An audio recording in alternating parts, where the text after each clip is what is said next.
네, 안녕하십니까.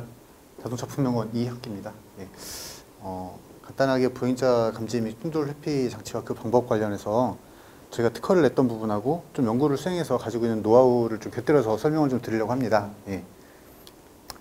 지금 현재 자동차에도 보행자를 위한 자동 긴급 제동 시스템이 현재 상용화가 되어 있습니다. 예. 보행자가 이제 나타나면 감지해가지고 이제 충돌 직전에 긴급 제동을 통해서 이제 충돌을 회피해주는 기능인데요. 뭐 경감을 해줄 수도 있고, 근데 대부분 이제 카메라나 레이더를 가지고 이렇게 보행자를 감지를 하고요. 이제 긴급 제동 같은 경우는 기존의 ESC라고 해서 제동 장치의 그 제어 기능을 활용해서 사용을 합니다. 그래서 감지해서 판단을 해서 최종적으로 차량을 제어하는 형태로 진행이 되고 있고요. 저희가 전체적인 그 시스템 개발 쪽을 일부 진행을 했었고, 그걸 하면서 이제 센서의 신호 처리 부분이나 이 판단, 그리고 어떤 특정한 시나리오나 이런 부분들에서 그 보행자를 감지하기 어려운 경우들이 있습니다. 그런 것들을 해결하기 위해서 저희가 좀 고안했던 그런 방법들을 이제 특허로 냈던 부분이 있었고요. 그런 것들을 간단하게 소개를 좀 드리고자 합니다. 예. 관련해서 특허는 저희가 지금 제출했던 특허가 이제 한 이 정도 되고요. 8개 정도 되는 것 같은데요. 하나씩 간단하게 좀 언급을 드리려고 합니다. 첫 번째 게 가장 처음에 제출했던 특허고 약간 개념 특허라서 지금 특허 이제 전체적인 기술 소개는 이걸로 돼 있고요. 나머지는 뭐 초음파나 내비게이션, 그리고 뭐 제어 방법, 그리고 기체와의 충돌 회피 장치나 차량의 충돌 회피, 오브젝트 분류 장치나 방법, 그리고 차량의 충돌 회피 제어 관련돼서 이렇게 PCT 쪽도 나간 게 있고요. 오브젝트 추적 장치 및 방법까지 8개 정도 특허가 관련이 돼 있습니다. 네. 기술의 한계 부분인데요. 기존에 이제 저희가 연구나 이제 기술 개발을 하면서 이 시스템이 어떻게 보면 현재 그 기술을 가지고 해결할 수 있는 부분이 어느 정도까지인가 이제 그런 것들을 연구를 하면서 좀 분석을 했었고요. 기본적인 이렇게 오픈된 공간에서 잘 보이는 상황에서는 크게 문제가 없습니다. 이제 그런 경우에 대해서는 기존의 레이더나 이제 카메라에서 처리된 부분들을 받아서 처리를 해서 위험 상황을 계산해서 긴급 제동을 수행을 하면 크게 문제가 없었고요. 이제 실도로에서 나올 수 있는 그런 문제점들은 좀 교통 상황이 좀 복잡해진다거나 도로나 이런 부분들에 의해서 앞에 이제 직진을 하다가 커브를 만나는 상황에서 이제 전방에 보행자가 있을 수도 있지 않습니까? 그런 경우는 직진하는 방향에서 그 보행자가 이제 실제 위험 타겟으로 인지가 되기 때문에 그런 거에 대한 위험성이라든가, 그리고 근거리에서 이제 급하게 튀어나오는 보행자, 코너링을 하고 있는데 오른쪽에서 이제 튀어나온다거나 그런 경우는 카메라나 레이더로 감지가 안 되는 영역이거든요. 네, 그런 것들을 해결하기 위해서 저희가 좀 초음파 센서를 좀 활용한다거나 그런 방법들을 좀 고안을 했습니다. 필요성은 뭐 보행자에 대한 사고가 전체 교통사고 사망자의 한 20에서 30%를 차지합니다. 국내 같은 경우는 한 40% 가까이 되고요. 상당히 높은 편이고요. 유럽에서는 20% 정도대, 그리고 오토바이나 그 이제 다른 그런 이륜차까지 포함을 하게 되면은 좀 한 40%까지 가까이 상당히 높게 올라갑니다. 그래서 세계적으로도 많이 이슈가 되고 있고요. 처음에는 이 긴급제동 장치가 차대차 위주로만 그 유로 NCAP을 수행을 했었는데, 이런 이제 교통사고 사망자 비율이나 이런 부분들이, 그리고 보행자 사고는 사고가 나면 그 보행자의 사망 정도, 상해 정도가 되게 큽니다. 그래서 사망에 이르는 경우도 되게 많고, 그런 것들을 예방하기 위해서 유로 NCAP에서 적극적으로 좀 빨리 도입을 했던 사례가 있습니다. 그래서 지금은 다 유로 NCAP에서 그 시험 대상이라고 보시면 되겠고요. 관련해서 차별성 부분인데, 아까 좀 간단하게 언급을 드렸던 부분이 이제 초음파나 이런 부분들을 좀 활용해서 저희가 좀 추가적으로 진행을 했던 부분이 있었고요. 그리고 맵 정보를 활용해서 지금 이 POI나 이제 그런 부분, 그리고 위험 지형인지, 그리고 저희가 이제 교통섬유락에서 그 도로와 도로 사이에 있는 어떤 트래픽 아일랜드, 보행자가 있을 수 있는 구역, 이런 부분들을 좀 인지해서 그 사고에 대한 그런 부분들을 좀 더 판단을 할 때 참고하는 그런 형태로 진행을 했었고요. 뭐 V2V 통신 부분들을 활용한다거나, 나머지는 뭐 긴급제동으로 인한 후방 충돌 부분들을 좀 고려해서 제동을 해주는 그런 전략, 그런 것들을 같이 고안을 했습니다. 간단하게 하나씩 좀 간단하게 설명을 드리겠습니다. 내비게이션 정보 같은 경우는 좀 네, 아까 간단하게 말씀을 드렸는데 대표적인 것들이 이렇게 트래픽 아일랜드라고 해서 그 큰 사거리 같은 경우는 이 우회전하는 옆에 차선이 있고 직진하는 차선이 따로 있어서 그 사이에 이제 보행자가 있을 수 있는 구역이 있거든요. 이 부분 같은 경우 이제 그 다가오는 차량에서 이 보행자를 위험 보행자로 잘못 인지하는 경향이 있습니다. 그래서 이런 부분들을 좀 필터링 해주기 위해서 이 영역에 있는 보행자에 대해서 좀 사고 위험이 낮은 형태로 다시 판단할 때 좀 참조해주는 그런 형태로 좀 했던 부분이 있고요. 그 지역 말고도 이제 보행자 사고가 다발 지역이라든가 어린이 보호구역, 어린이 같은 경우는 그 주위를 살피고 나오는 것보다는 좀 돌출적으로 이렇게 뛰어나오는 경향이 있습니다. 그래서 이제 그런 경우는 조금 더 그 AV 로직 자체가 좀 더 패시브하게 미리 좀 제동을 해주는 그런 형태로 작동이 되도록 좀 고안을 했었고요. 예, 그런 부분들을 좀 참고해서 특허를 좀 진행을 했습니다. 예. 초음파 센서를 이용한 부분인데요. 초음파 센서 같은 경우는 이 한 단일 센서에서 검지되는 그 결과값이 그 어느 위치에 있는지는 알 수가 없습니다. 대부분 거리만 피드백이 되고요. 그 1번 센서에서 검지가 되면 그 1번 센서에서의 이제 오브젝트가 있다와 거리가 얼마큼 된다. 그것만 알 수가 있고 이 어느 위치인지는 알 수가 없는 단점이 있거든요. 그거를 좀 저희가 커버하기 위해서 이렇게 센서별로 이제 구성이 되면 이 센서별 그 중첩 영역이 발생을 합니다. 그래서 중첩 영역에서 이제 발생이 되는 그런 부분들을 이렇게 이 보행자가 들어오는 시퀀스, 처음에 하나의 센서만 감지가 됐다가 그 다음에 이제 두 개의 센서가 동시에 감지되고 그 다음에 이제 차량 안쪽으로 들어오게 되면 또 단일 센서 형태로 감지가 되는 그 검지가 되는 시퀀스를 가지고 이 이제 위험 영역에 진입했다는 것을 저희가 인지하는 그런 형태의 특허를 제출한 게 있습니다. 이건 이제 V2V라고 해서 그 차량 간 통신하는 시스템이 있습니다.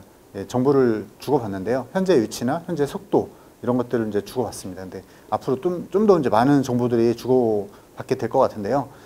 지금 그 유로 엔캡에서도 시나리오가 있는데요. 이 차 뒤에서 나오는 그 어린아이를 이제 유로 엔캡 테스트에서 하게 되어 있는데 그 테스트가 가장 어려운 테스트입니다. 그러니까 대부분은 보이는 상황에서의 그 횡단 보행자는 감지가 되기 때문에 이제 다 회피가 가능한데 이 경우는 이제 다가오는 차가 그 이 보행자를 볼 수 있는 시간 자체가 한정되어 있고 그 이쪽 차에서 오는 차에서 1m 떨어진 영역에 차가 주차가 되어 있고요. 그 뒤에서 나오는 이제 어린아이거든요. 그러니까 상당히 짧은 시간에 감지를 해서 이제 제동을 해야 되는데 한 40kph 이상에서는 충돌을 할 수밖에 없는 상황이고요. 무조건 충돌을 합니다. 그래서 물리적으로 불가능하고 이제 거기서 얼마나 경감을 많이 해주느냐가 이제 점수의 포인트가 되는데 그런 부분들을 지금 요거는 전방차의 후방 카메라로 이 보행자를 감지해서 이 통신으로 알려주는 그런 부분하고요.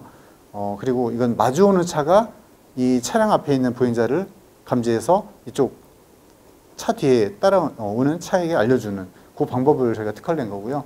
물리적으로 이 센서의 그 사각지대에 있기 때문에 감지가 안 되는 그런 부분들을 통신을 통해서 약간 극복하려고 했던 그런 기술입니다. 요거는 저희가 이제 기본적으로 그 카메라나 레이더나 이제 라이다에서 나오는 신호 처리를 통해서 그 로버스트하게 이제 오브젝트를 트래킹하는 그런 저희 약간 노하우성일 수 있는데요. 그런 아키텍처를 제가 구성을 했고요. 관련해서 뭐 이건 좀 작동이 되는 시스템인데 전체적으로 말씀을 드리진 않아도 될 것 같습니다. 이제 기본적으로 이 오브젝트에 대한 타겟이 그 카메라나 레이더나 라이다나 그 여러 센서가 그 리프팅을 해줍니다. 전방에 오브젝트가 있고 어느 위치에 있고 있을 확률이 어느 정도 되는 것 같아. 그러면 이제 그 단일 센서의 값을 가지고 하나만 가지고 쓰는 게 아니기 때문에 그리고 이런 인식 센서 같은 경우는 레이더나 라이다 뭐 카메라 이런 그 오브젝트에 대한 인식 결과 값은 100% 신뢰할 수 있는 게 아닙니다. 뭐 90% 이상은 되겠지만 거기에서 이제 잘못된 없는 데 있다고 하는 경우도 있고요. 있는데 못 찾는 경우도 있습니다. 이제 그런 것들을 좀 더 로버스트하게 필터링하기 위해서 저희가 이제 센서 퓨전이라는 그 방법을 쓰는데 대부분 이제 여기서 이제 확률적으로 그 데이터를 다시 어소시에이션을 해줍니다. 그래서 하나의 좀 더 신뢰할 만한 값을 도출해내는 과정인데요. 그런 것들을 할 때 저희가 데이터 처리 부분이 좀 들어가고요. 나머지는 이 이제 트랙 매니지먼트라고 해서 어떤 오브젝트에 대한 트랙이 생성이 되면 처음에 인지가 됐다고 해서 그 트랙 값을 가지고 바로 제동을 하진 않거든요. 왜냐하면 잘못된 인식일 수 있는 확률이 있기 때문에. 그래서 저희 같은 경우는 한 3번 정도, 연속적으로 3번 정도 인식이 되면 컴파운드 해가지고 이제 제어가 들어가고요. 중간에 빠진다거나 미스가 되는 경우 다시 이제 이 트랙에 대한 그 카운트가 내려와서 다시 진행이 되는 부분이 있고요. 컨펌드가 됐던 트랙 같은 경우는 대부분 안정적으로 트래킹을 하다가 그 센서가 놓칠 수가 있거든요. 그런 것들에 대한 이제 부분 좀 커버해주기 위해서 이렇게 포텐셜 트랙으로 한 번만 내려갔다가 다시 바로 그 컨펌드로 될 수 있게 이렇게 해주는 그런 전략을 좀 구성했던 게 있습니다. 보통 센서가 감지하는 게 한 카메라 같은 경우는 한 100ms 정도 되고요. 한번 그 주기 나오는 게 레이더는 한 20Hz 정도, 50ms 정도가 됩니다. 그래서 이 스텝별로 그러니까 스텝이 많아질수록 결국은 딜레이가 많아지는 거죠. 딜레이가 많아지면 이제 감지를 했는데 제동이 들어가는데 시간이 많이 걸리기 때문에 보행자와의 그 상해 정도 이런 것들이 이제 문제가 될 수 있습니다. 그래서 최대한 빨리 제동을 해주는 게 중요하지만 좀 더 신뢰할 수 있는 그런 횟수가 몇 번이냐 이제 그런 것들을 가지고 저희가 조금 분석했던 값을 가지고 설계했던 거고요. 그런 이제 저희가 연구를 하면서 좀 파생적으로 냈던 특허인데요. 요거는 이제 오젝트 기반, 이동 패턴 기반 오젝트 식별 및 추적이라고 해서, 카메라나 이제 레이더나 이런 것들이 이제 저희가 복합적으로 센서를 사용을 하는데요. 자율주행 자동차도 마찬가지거든요. 중간에 센서가 고장이 난다거나 하나의 그 센서에서 인식이 안 될 수도 있습니다. 인식을 못하는 경우도 있거든요. 이제 보행자 같은 경우도 그 주변 환경과 비슷한 옷 색깔을 가지고 있으면 인식이 안 될 수 있습니다. 왜냐하면 컬러를 가지고 그 피처를 찾아서 그 보행자를 디텍팅을 하기 때문에. 그래서 이런 것들에 대한 약간 백업 형태로 그 레이더나 이런 경우는 이동하는 물체나 오브젝트에 대한 또 디텍팅은 되지만 그 보행자인지 아닌지 식별은 잘 안 되거든요. 이제 그런 부분들을 식별이 안 되는 부분들을 이동 패턴을 기반으로 해서 좀 분류를 해보면 어떨까? 이제 그런 접근이었고요. 보행자 같은 경우는 이제 이렇게 지금 현재 시점에서 갈 수 있는 그 이제 길을 건널 때 갈 수 있는 그 범위에 한정된 부분이나 그 보행자 같은 경우는 정지했다가 이동하는 그 위치나 이런 부분에 대해서 좀 균일하게 갈 수 있는 부분이 있고요. 차량 같은 경우는 좀 직진 방향으로 좀 많이 주행하는 경향이 있습니다. 이런 것들을 좀 반영해서 제가 좀 특허를 냈던 부분이 하나 있고요. 밑에는 그 오젝트에 대한 추적 부분인데요. 아까 간단하게 말씀을 드리긴 했었는데 그 보행자가 일시적으로 이제 감지가 안 되는 경우가 있을 수 있습니다. 이제 감지가 안 되는 거는 이제 센서가 감지를 못할 수도 있는데요. 그 일시적으로 가려짐이 발생할 수 있거든요. 보통 뭐 오클루전이라고 해서 뭐 학술적으로는 오클루디드 이제 타겟을 얘기를 하는데요. 뭐 쉽게 생각하시면 가로수나 가로등 주변에 지나가는 사람에 의해서 사람이 가려질 수 있거든요. 다중보행자일 경우. 그런 것들을 좀 더 로버스트하게 그 위험 보행자를 트래킹을 해주는 그런 부분에 있어서 저희가 이제 가려진 발생 부분을 해결하기 위한 그런 특허를 좀 제시를 했었고요. 처음에는 이 포텐셜 트랙으로 해서 그 유지해주는 그런 부분과 그리고 조금 더 개선했던 부분이 저희가 이제 주변 환경에 대한 인식을 통해서 강인하게 이제 트래킹하는 그런 방법까지 조금 더 보완을 해서 지금 수행을 했습니다. 이건 이제 저희가 이제 인지가 되고 그 오젝트에 대한 식별이 가능하고 이제 트래킹까지 되면은 최종적으로 이제 판단을 하는 부분인데요. 판단에 대한 부분 이제 현재 그 앞에 타겟과의 TTC라고 해서 그 몇 초 후에 충돌을 할지 그 값과 그리고 현재 차량이 제동을 할 수 있는 그 거리 그런 부분들을 참고해서 최종적으로 이제 제동 제어를 해주게 됩니다. 그리고 요거는 조금 이제 또 별도로 저희가 진행했던 건데 지금은 이 전방에 대한 타겟만 지금 생각을 했던 거거든요. 결국은 전방에 차량이나 보행자가 있으면 긴급 제동을 통해서 그 전방 차와 전방 보행자와의 사고를 이제 회피해 주는 경우인데 이렇게 앞차와의 이제 관계에서 긴급 제동을 했을 때 뒤에 따라오던 차가 충돌하는 거에 대해서는 지금은 아무 그게 없습니다. 대책이 없습니다. 그래서 보통 이 자동으로 긴급 제동이 되는 거는 사람보다 더 빨리 제동을 하거든요. 그렇기 때문에 뒷차가 충돌을 할 확률이 되게 높습니다. 특히 우리나라 같은 경우는 되게 차간 거리가 좀 짧았으니까 안전거리를 다 지키지 않기 때문에 그런 것들에 의해서 이제 사고가 날 수 있는 확률이 높죠. 그래서 이제 거기에 대해서 저희가 좀 전략을 제시해서 좀 사고 회피를 할 수 있는 그런 전체적인 컨셉을 제안을 했는데요. 결국은 이 거리별로 뭐 노멀 존, 댕저러스 존, 컬리전 존, 상당히 위험한 경우는 가장 짧은 컬리전 존이고요.